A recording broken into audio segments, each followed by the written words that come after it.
cilmigaas aad iyo aad u ballaaran annaguna aan leenahay xidigahan waxa kaliya ee navigation ama socodka lagu sameeyo habeenkii lagu socdo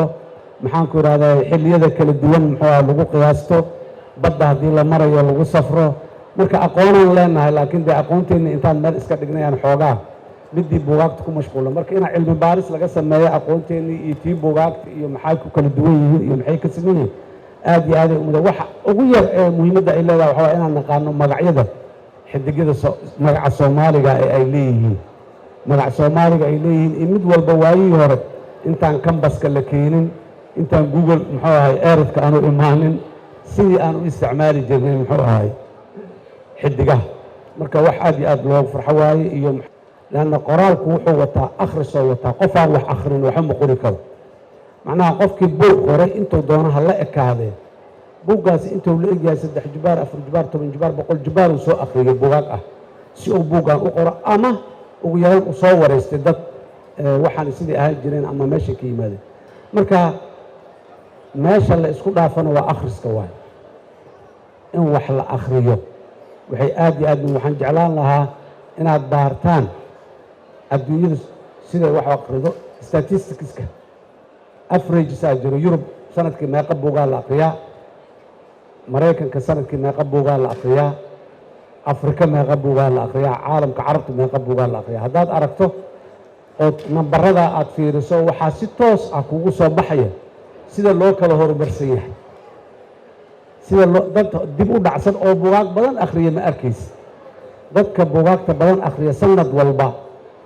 farsamada buugaagta loo akhriyo iyo nooca buugaagta la akhrinayo iyo sidee buugaag badan loo akhriyaa iyo waxaasoo dhan waa hawl kale laakiin in wax la akhriyaa waxay aasaas u tahay in wax la qoro in wax la ikhtiraco ama la soo hindiso in maxaan ku rahaa wax la soo bandhigo intaasoo dhan waxaa asalkeeda uu ka soo bilaabanaya in wax la akhriyo marka habidka meeqa dhalinyarada meeqa idinka mid ah ayaan habeenkii seexan karin ilaa ay wax akhriyaan yani habidyada dadku ay develop gareeyaan ay ka mid tahay dad badan waxay gaareen in aanay habeenkii hurdada ka imaanaynin ilaa ay wax akhriyaan marar badan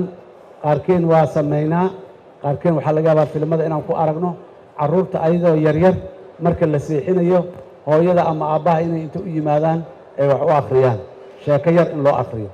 waa maxay nooc tarbiya waaye cunugaasi in uu habidkaas in uu wax akhriyo ah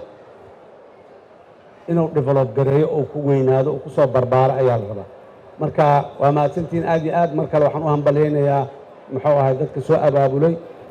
book fairkan ee mar walbana soo abaabulo dalka daaladiisa kala duwanna gaarsiiyo dhalinyaradana waxaan leeyahay waa hambalyaynayaa kuwooda qoraalka sameeyey kuwa kalena waxaan leeyahay ku daysada qoraal la sameeya si kasta ha u yaraado si kasta sheekada ha u koobnaato laakiin inaad wax qortahay ood bilowdaa qoraalku waa skill waxaa laga yaabaa dad badan intellectual inay aad u sarreeyaan